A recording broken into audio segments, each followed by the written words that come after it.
Hey folks, this is Jesse Cope, back with another episode of the American Soul Podcast. Hope y'all are doing well, wherever y'all are. Whatever part of the day you're in, I appreciate y'all joining me, giving me a little bit of your time each day. And for those of y'all that continue to tell other people about the podcast and share it either online or in person, I'm very grateful for that. The more people y'all tell, the better the podcast does, and hopefully, if I'm doing this even a little bit right, it helps us all as individuals and helps our country just a little bit. So thank y'all so much. We're going to go for one of our little walks today, and there is no one that is coming out in this heat. It is oppressive, to say the least. Even early in the morning, middle of the day, afternoon, it's just hot and dry here. Man, it's dry. Haven't seen any more snakes, so I don't have any update on the snake saga. Not much else. One of my girls made cake balls today, like you get at Starbucks or some of these little bakeries. I don't know why I mentioned that other than it was just interesting. I've never made those before. Did a pretty good job. And my wife has started to go through the school lists that I'm sure so many of y'all get, which is interesting. We were talking about it, and this is not unique to any particular school. This is across the board, right? But you pay all this money, whether you're public school, everybody pays. Well, no, that's not true, but a lot of people pay to send their kids there. And then private school, you pay whatever it is, but then you get all these extra requirements about what you need for school. And it's just shocking. You're paying for school and then you're paying again for supplies to go to school. And we just noticed it a little bit more this year because everything's more expensive. Gas is more expensive to get to the store. Food is more expensive at the store.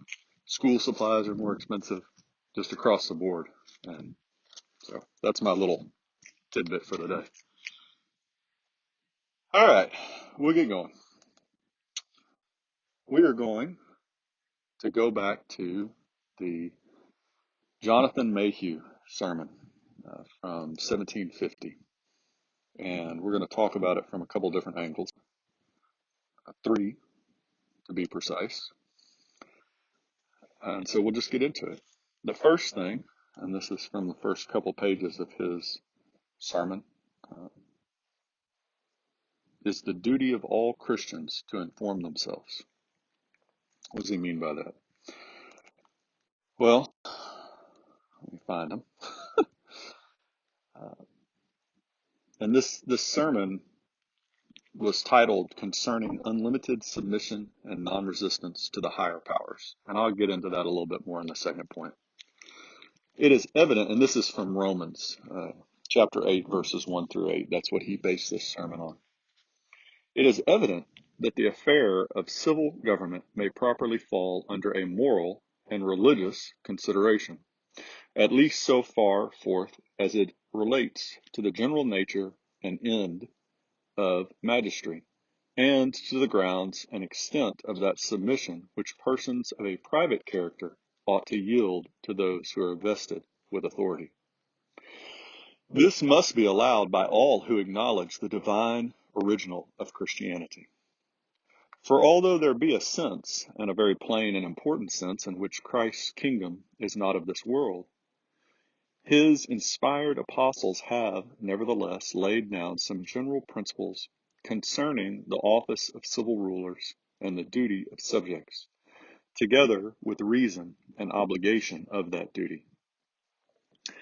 And from hence it follows that it is proper for all who acknowledge the authority of Jesus Christ and the inspiration of his apostles to endeavor to understand what is in fact the doctrine which they have delivered concerning this matter.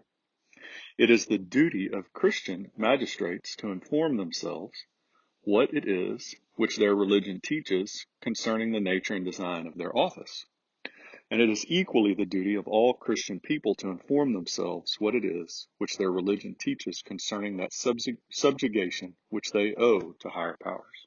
So Mayhew in this sermon is talking about, and I'm just doing a few brief excerpts today, folks. This is, at least on my phone, I think somewhere around 70-something pages. So we're just going to talk about a few. But he's talking about the responsibility. So I personally claim Jesus Christ as my Lord and Savior. He died for my sins. He rose from the third day from the grave, ascended into heaven, and sit at the right hand of God, the Father Almighty. From thence he shall come to judge the quick and the dead, right? So I believe in the Holy Spirit. I believe in God the Father, Jesus Christ the Son, and that's where I put all my hope. So as such, I have a responsibility to know what God says about certain things.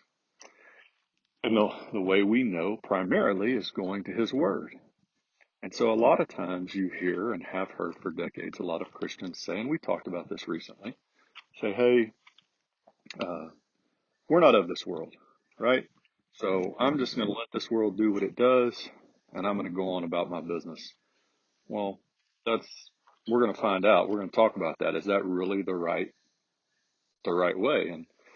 And Mayhew here, and he argues pretty well throughout this sermon, is saying, no, if you're a Christian, if you claim Jesus Christ as your Lord and Savior, you have a responsibility to understand your roles in submission to government authority, civil authority, the higher powers, he calls it.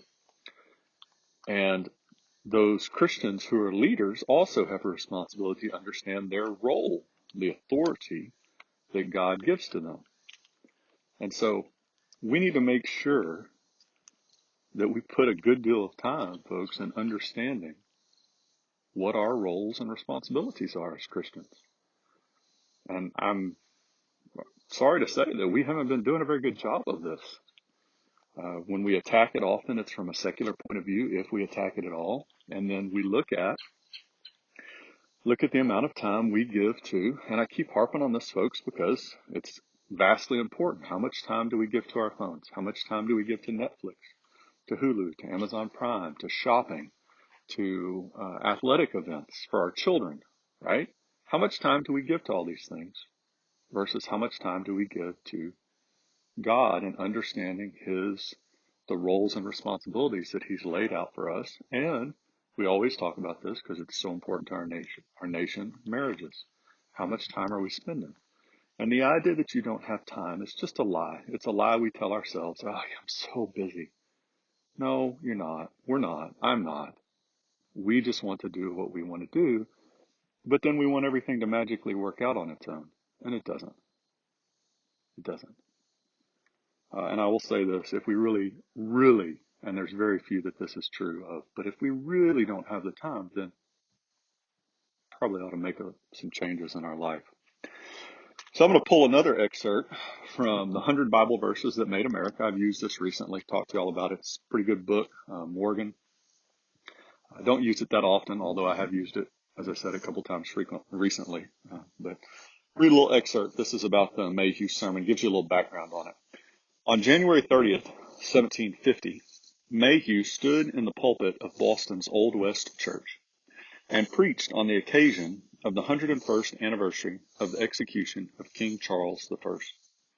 His message from Romans 13, titled A Discourse Concerning Unlimited Submission and Non-Resistance to Higher Powers, became the most famous sermon preached in pre-revolutionary America. I think I said Romans 8 a while ago. Romans 13, I apologize. When published, Mayhew's sermon spread like electricity through the colonies. John Adams, 14 at the time, read it over and over, till the substance of it was incorporated into my nature and indelibly engraved on my memory. Adams later called Mayhew's sermon the catechism, for the American Revolution. Others have called it the first volley of the American Revolution, setting forth the intellectual and scriptural justification for rebellion against the crown.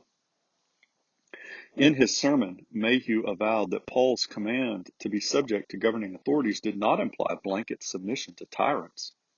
Based on his understanding of Romans 13, We are to be under the authority of the government, but the government itself is to respect the higher authority of God.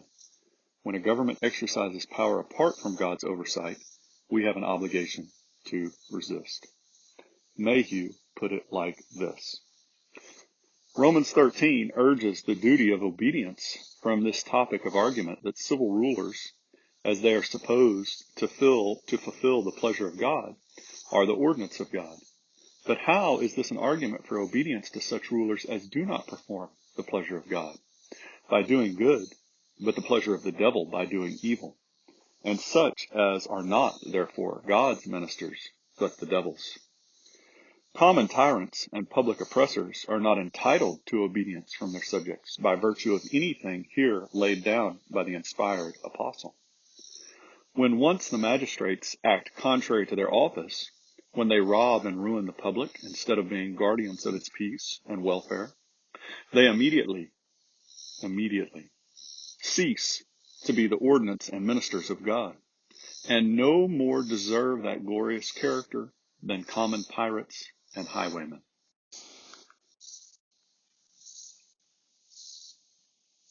Mayhew died at only 46, but his published sermons were papers that kindled the fires of the American Revolution, which erupted 10 years to the week after his death.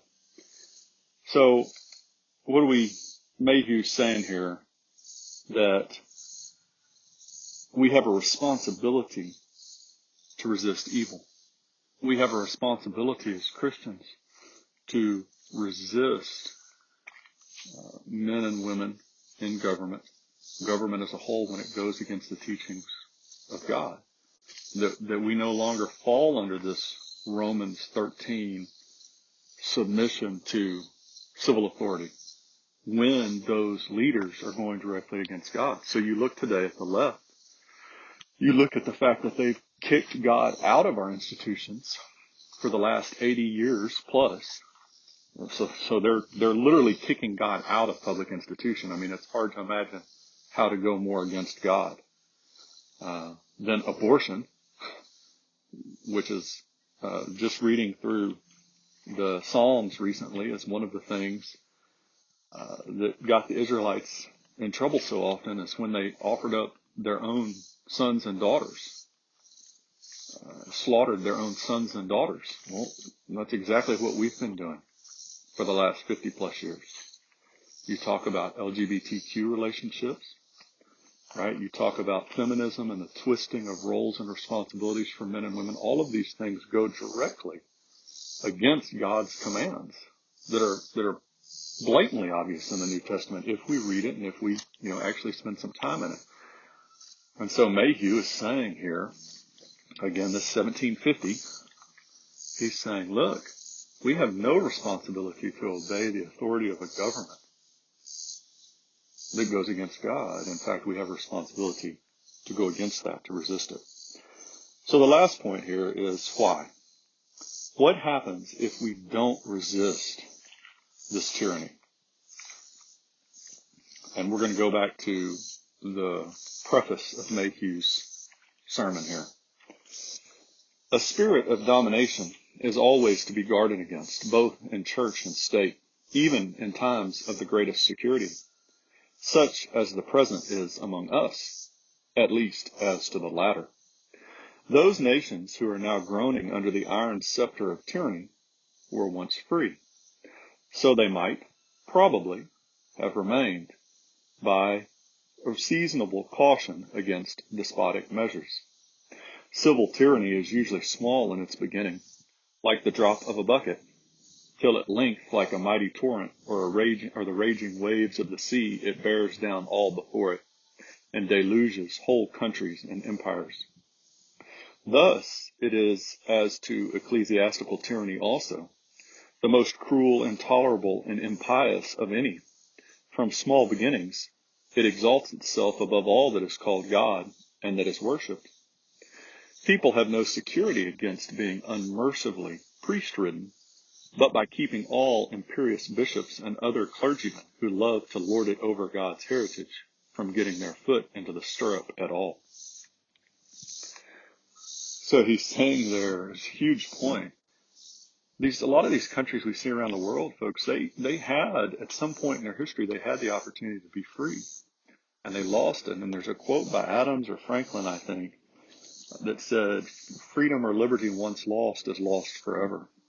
And I think really what they meant there is that without a horrific bill to be paid in blood, a fight, which is what we're heading toward now, once you lose liberty, the only way to get it back is to fight. Otherwise, it's gone forever. You'll never get it back. You'll never be able to vote yourself.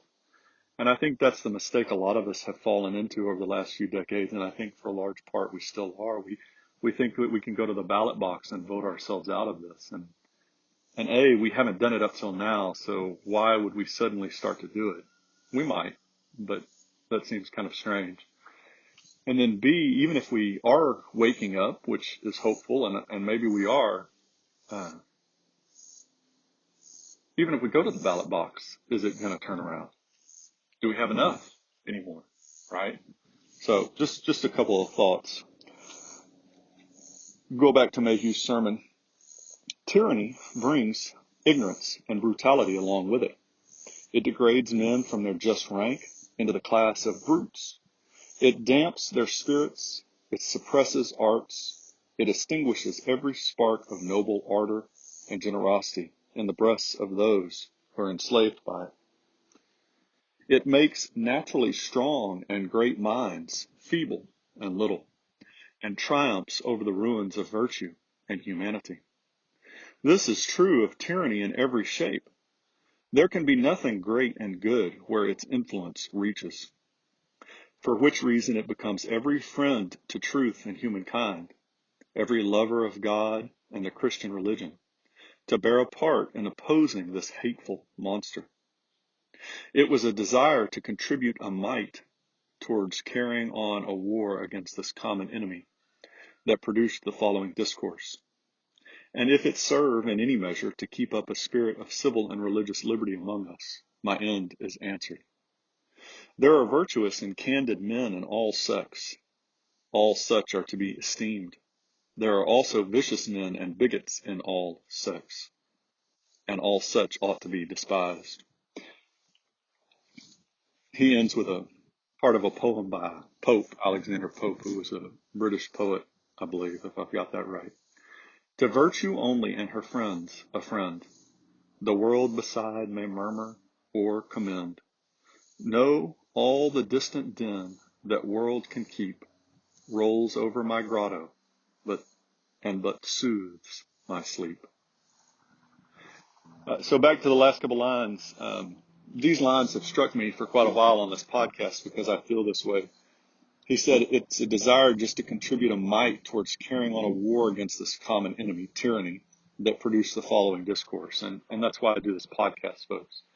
If it helps even just a little bit turn us around individually and as a nation back to God, then that's it. It's done its job, right? If it helps us turn back to God at all as individuals and as a nation, then that's all I'm looking for. And then the last line is so important because it goes back to the argument of the First Amendment here, which this was written well before the First Amendment. But there are virtuous and candid men in all, he said, sects, denominations, right? And there are also vicious men and bigots in all denominations. The reason that this is important, folks, is because this First Amendment, it wasn't, we're not bringing up Buddhism, Hinduism, Islam, atheism. That was never the deal. The First Amendment was written to keep separate the denominations. And you see here, he's talking about this. He's like, look, if we follow Christ, that's all that matters. And I'm talking to people that follow Christ, and we have a responsibility here to resist evil. And so we do today, folks. We do today. We have a responsibility, as John Jay said, to elect Christian leaders, and we have a responsibility to absolutely resist the government when they go directly against God. And we've forgotten that. Or maybe we don't like to talk about it because it's hard. And we have a responsibility that applies to our friends and family that choose to go that way too. So, phenomenal sermon. If you get a chance, you can find it online. It's a great sermon. So sure do appreciate y'all joining me, folks, for this little walk down our road. And I look forward to these talks each day very much. God bless y'all. God bless your families. God bless America. We will talk to y'all again real soon.